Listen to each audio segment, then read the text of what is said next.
আচ্ছা মুখ্যমন্ত্রী মশাই, আপনি বারবার আপনার কথায় শুধুমাত্র একটা কমিউনিটিকে কেন টার্গেট করছেন?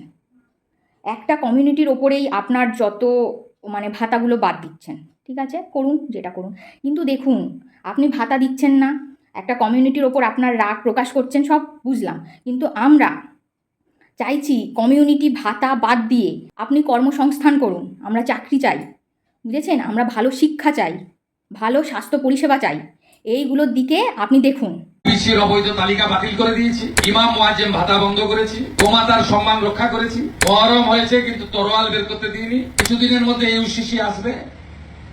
এক দেশ এক প্রধান, এক রাজ্য এক মুখ্যমন্ত্রী এক আইন। আর দুটো কাজ আমার বাকি করতে হবে, ধর্ম পরিবর্তন আর জমি কেনা বেচার ক্ষেত্রে আইন আনা।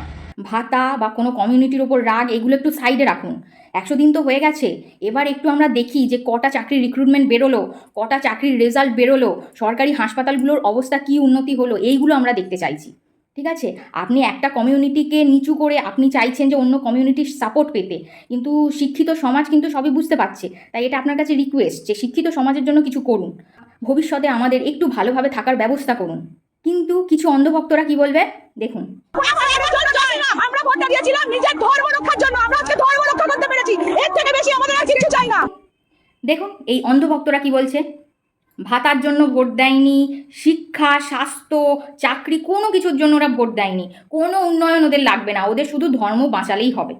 আরে বাবা, আমাদের কেন্দ্রে আমাদের রাজ্যে দুটো জায়গায় তো একই সরকার আছে, তাহলে এত ধর্ম নিয়ে ভয়ের কোনো দরকার নেই।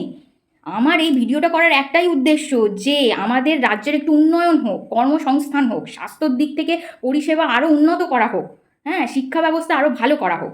অন্ধভক্তদের এটাই বলবো, আপনারা ধর্ম ধর্ম না করে এইগুলো দাবি করুন, বুঝেছেন? অন্ধভক্ত হয়ে লাভ নেই, হিন্দু ধর্ম খাতরে মে আর নেই, কারণ কেন্দ্রে রাজ্যে সব জায়গায় এসে গেছে বিজেপি সরকার, তাহলে আর খাতরার কোনো ব্যাপার নেই। এবার দাবিটা বদলে ফেলুন।